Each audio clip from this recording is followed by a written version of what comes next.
Hello everyone. In this presentation we will discuss continuous time Fourier transform.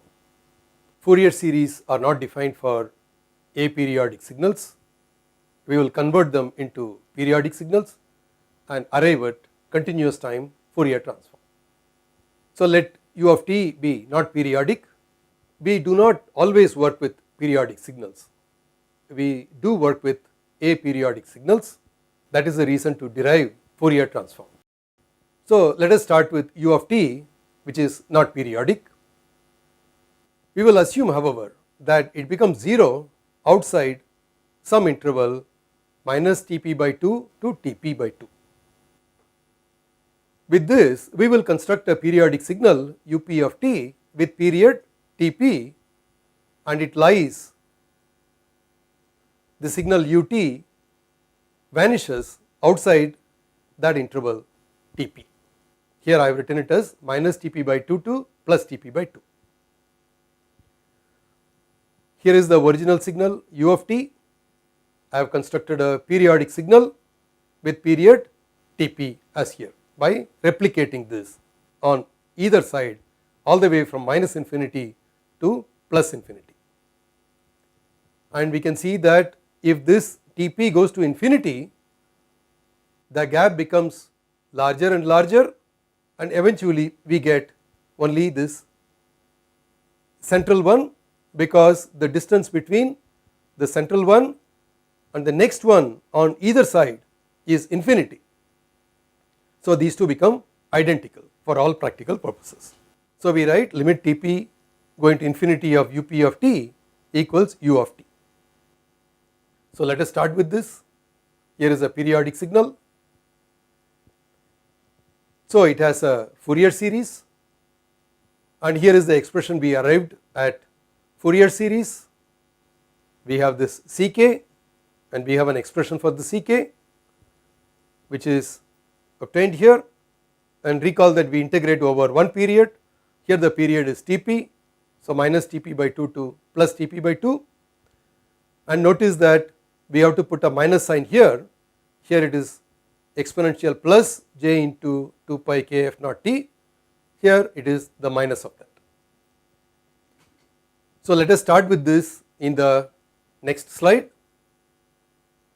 So up and u are identical over one period, so I can replace this up with u,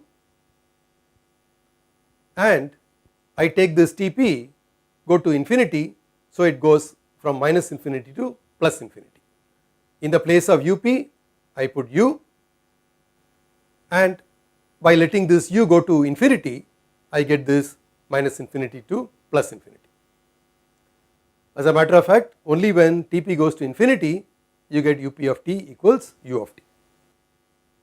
Now let us define the Fourier transform of ut as the following.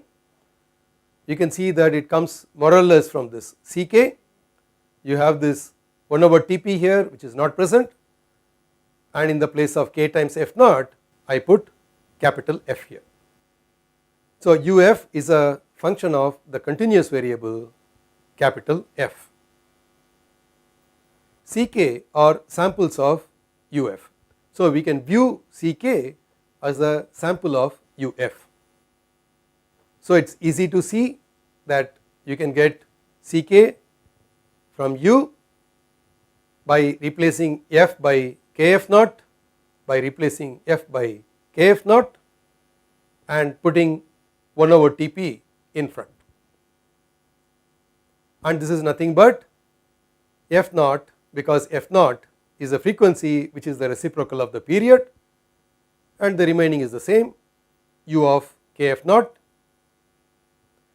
And when I substitute, remember this whole thing was C, recall this was the Fourier series that we had. In the place of Ck I put u of kf naught and f naught in front from here. So this is what we had. This is the Fourier series because it is periodic, and we replaced it with u by letting this Tp go to infinity, and by substituting this back into this we get this expression. Now let us define delta f equals 1 over Tp equals f naught. So let me substitute it in this. Here wherever I have f naught I put delta f. In the place of kf naught I put k into delta f t, and this f naught becomes delta f from here, and I take it inside. And remember that we want ut with Tp going to infinity. So as a result we get this expression. Let us take this and substitute. Now can you guess what this looks like? Here I have delta f here, I have delta f here, delta f, and delta f goes to 0. So you see that we get the integral out of this. The limit of this is the familiar integral. This is the familiar expression.